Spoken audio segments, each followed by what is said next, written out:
What's up, everybody? Katie Barrett, online instructor with Show Up Fitness Internship, coming at you from Memphis, Tennessee, in my lovely garage gym to talk to you about how to train an obese, overweight, or deconditioned client. Now, the World Health Organization defines obese as a BMI, so body mass index, of greater than 30.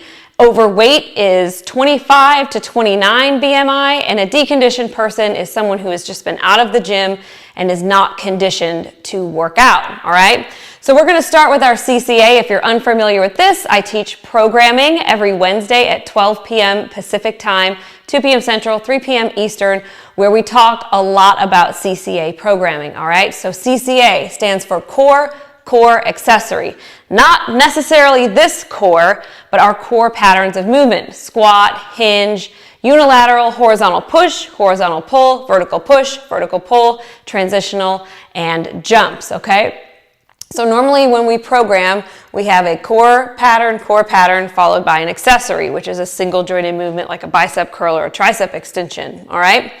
But when we're dealing with the population who's obese, deconditioned, or overweight, we have to handle it a little bit differently for several reasons, okay? We have to remember that we are fitness professionals, we are in shape, we are highly conditioned in most cases, but most of our clients are not. So scaling back our own thoughts and beliefs about how hard something may be is super, super important when you're working with this population. Most of the time they're going to be pretty intimidated to even walk into the gym is a really big deal for them. So kind of tapping into our empathetic side, even though trainers are, a lot of us are hardcore and yeah, work through the pain is weakness leaving the body. Like, okay, we need to put all of that aside and have a little bit of empathy, put ourselves in their shoes, how they're feeling mentally and physically. This is a big step for them. So we need to celebrate these little wins for us, but big wins for our clients, okay?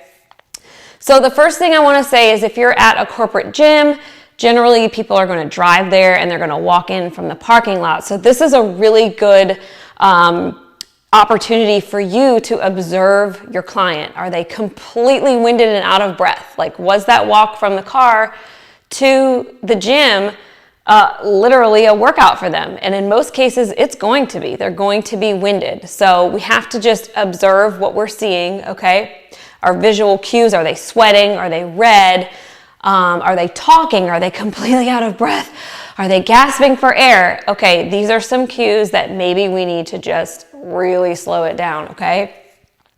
Of course, what's their experience level in the gym? And are you, as a trainer, being receptive and empathetic to your clients? Like, personally, I had to work very hard on tapping into my empathetic self because I don't really have an empathetic bone in my body, but training people of different skill levels has really helped me develop and actually see, you know, what's out there. And let me tell you, looking around, this is going to be a problem that is going to get bigger over the years, okay?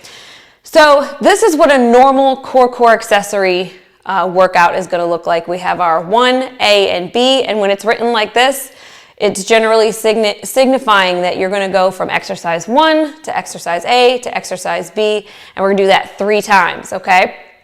And then we're going to move on to the second set once this set is completed.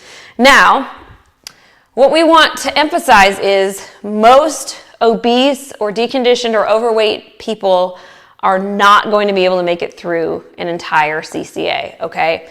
This generally with a Gen Pop client who has a little bit of experience in the gym will take about an hour exactly, okay?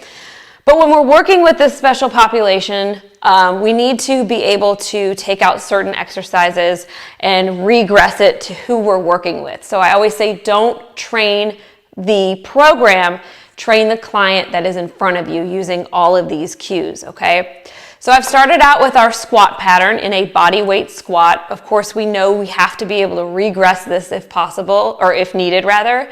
So this body weight squat may be a little bit tough for someone who's carrying extra weight on their body. Remember, their joints are probably going to be hurting. They're not used to getting into certain movement patterns. So we may need to regress this body weight squat to like a bench squat, a little bit higher, or even simply a stand up, okay, where they're literally sitting on a bench and they stand up several times. Normally with our CCA, we're in a 12 to 15 rep range for that first month to strengthen connective tissue, build up the ligaments and tendons, and encourage movement competency.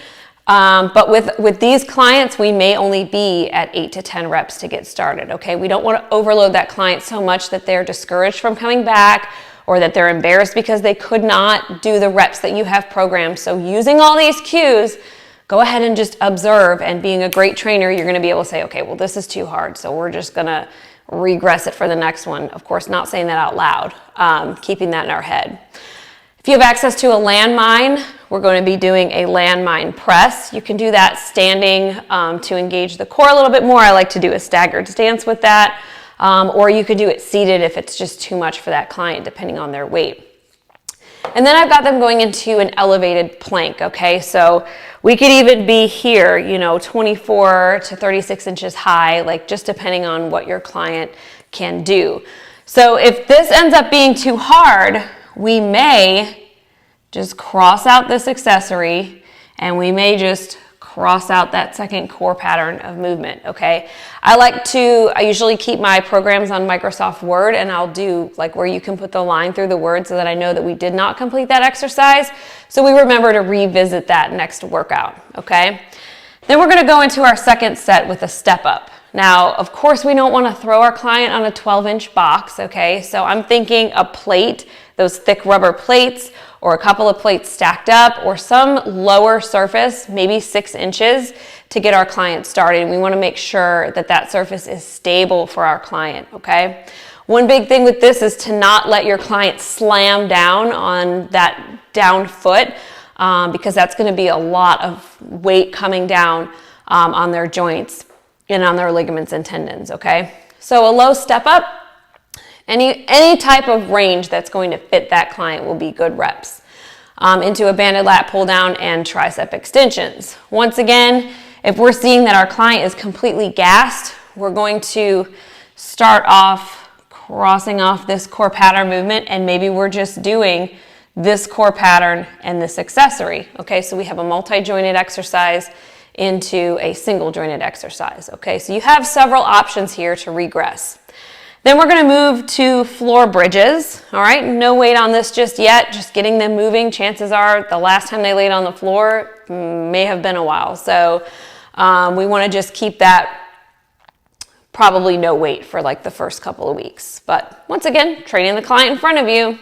And since we're already on the floor, I've added a dumbbell floor press into leg raises with bent knees. So basically they're going to be laying on the floor with bent knees. All we're having them do is raise their knees up just a little bit, all right? Teaching them how to squeeze their core, keep that back flat on the ground, all right? If this is too much, we may cross off this core pattern and just stick with this core pattern and this accessory. Now, this is a great way to track their progress because this first workout, you're gonna revisit this in like 4 weeks. So they may not have been able to complete this entire workout that first week, but in a month, they may be able to complete the entire workout. And then you have to highlight that win to your client. And you say, remember a month ago, you couldn't get through this whole workout, or you walked through the parking lot and you were winded when you got here. But now look, we just completed all these exercises and you did it, right? So making sure to highlight those wins. If you have any questions about programming, shoot me a message on Instagram at abovethebar.fitness. You can also shoot me a message through email, katie@showupfitness.com. And if you are not an intern, if you're not a member of Show Up Fitness, go ahead and get signed up or send me a DM and I will send you a link to my class every Wednesday. All right, I hope you all found this helpful. Have a great day.